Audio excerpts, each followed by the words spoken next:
Bonsoir Stéphane, Bonsoir Pierre-Antoine. bienvenue pour un nouvel épisode de Regard Libre. Ce soir, on va encore parler du coronavirus parce que bon, c'est le sujet, on est en prison, donc c'est le sujet quotidien. Et aujourd'hui, je voulais parler de l'Espagne parce que j'ai vu donc un article dans Contrepoint Mhm. donc, qui parle de la gestion de la crise par Isabel Díaz Ayuso Oui, à Madrid. Donc, de ce que j'ai compris, donc c'était je crois la maire de Madrid, la présidente de non, pas la maire, mais la présidente de la communauté autonome de Madrid, Isabel oui. Díaz Ayuso, Parti populaire, qui a entrepris une gestion libérale de la crise sanitaire. Bon, on verra que bon, libéral, c'est avec des Ouais, je très suis gros toujours guillemets. embêté. Je suis toujours embêté quand on parle de libéral comme ça, venant en plus de Contrepoint qui devrait être un peu plus sévère. Mais bon, effectivement, je crois que la tonalité de l'article va dans le sens de dire, eh bien, il n'y a pas que la méthode française en tout cas. Ouais. Et donc voilà, donc l'Espagne c'est plus fédéral, il y a plus de délocalisation, mais de décentralisation. C'est ça, c'est ça. Je Et, pense que c'est un point. C'est probablement. On peut prendre des exemples, mais de ce que j'en retiens, déjà parler de la communauté de Madrid et de montrer que la communauté de Madrid a une autonomie de décision et d'action, c'est déjà aller sur un modèle qui est très différent du modèle français. Alors, je ne suis pas un spécialiste du droit espagnol, mais que je sache, l'Espagne est un peu un pays fédéral, que je sache. ouais, ouais, La communauté de Madrid, c'est le Grand Madrid, en fait, quelque part. ouais. Donc, c'est un peu l'équivalent de nos régions, quelque part. C'est un peu intermédiaire parce que des choses comme l'Extrémadure, c'est plus grand probablement qu'une région, mais voilà, c'est quand même plus décentralisé que chez nous, c'est moins jacobin. Et la tonalité de l'article consiste à dire, ben, cette brave dame, si j'ai bien compris, elle a pris des mesures un peu plus pragmatiques et moins dogmatiques Ouais, que moins ce que dogmatique, moins égalitariste, moins uniforme c'est ça. dans Voilà. l'ensemble. Et l'Espagne, qui à un moment donné, si je me souviens bien, c'est de l'été dernier, sur la crise, était dans une situation peut-être même pire qu'en France, en termes de mortalité, etc., Ouais, semblerait j'ai vu donc, la moins crise. sur ce périmètre-là, aller beaucoup mieux. C'est ce que je Ouais, comprends. Hein. ouais. Mais très bien, ça va dans le sens qu'on se dit, c'est intéressant d'aller chercher un petit peu ailleurs pour montrer qu'il y a d'autres choses qui se font effectivement. Ça montre que, pour le coup, le pragmatisme est de rigueur, que je ne sais pas si elle est pilotée par l'Élie. Je crois elle a demandé à créer un hôpital en plus. Oui, donc là, dans l'article, ils nous disent qu'il y a trois axes majeurs sur cette politique. Donc, il y avait des confinements ciblés par quartier. Donc, Mhm. ils ont ciblé les quartiers touchés par la pandémie, donc Ouais, en laissant le reste ouvert. Et donc, à ce titre, elle n'a pas hésité à affronter le gouvernement central c'est lorsque ça. celui-ci a tenté de l'empêcher de mettre en place la stratégie de confinement localisée. La C'est ça. justice Donc, lui donnait finalement gain de cause. Donc, c'est clairement un combat jacobin girondin, quelque part. Hein. ouais, c'est ça. Ouais. OK. Mise en place de tests massifs sur le modèle des démocraties asiatiques. Oui. Et ensuite, construction en un temps record d'un hôpital spécialement dédié aux réanimations de la Covid. Mm. Inauguré le 1er décembre 2020, l'hôpital Isabel Zendal dispose d'une capacité de 1000 lits pensés pour alléger la pression sur le système de santé madrilène.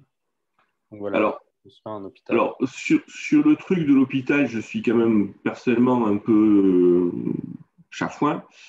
Euh, Ce que je retiens de positif, c'est ce qu'on a dit, ça montre qu'il y a d'autonomie, ça montre qu'il y a d'autres façons de faire et des mesures, et que l'argument par rapport à l'hôpital, l'argument qui nous serve chez nous pour dire ben, la pression sur les lits fait que elle justifie le confinement et tout le reste, Ouais. ça montre que s'ils avaient monté des hôpitaux, on n'aurait pas été confinés.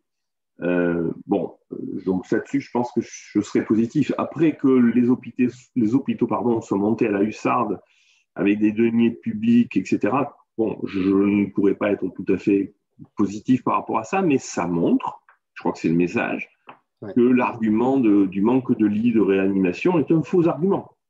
Oui, que si on veut construire, si on veut vraiment nous rendre la liberté, faire, enfin, la liberté. dans le périmètre existant, si au moins on puisse ne plus avoir ce critère de dire si l'hôpital est saturé, alors vous n'avez pas le droit de sortir, bah là, ils construisent un hôpital pour justement faire que les gens puissent continuer à vivre. Absolument, ce qui montre bien qu'il y a d'autres solutions, mais le pragmatisme prévaut pour cette fois, et effectivement, saluons-le. Après, je te dis, le libertarien que je suis dit, mais c'est très bien, c'est une bonne idée. Pourquoi on n'a pas laissé des cliniques plutôt que des hôpitaux? Oui. Mais bon. Oui, on se souvient qu'au début. C'est une autre question.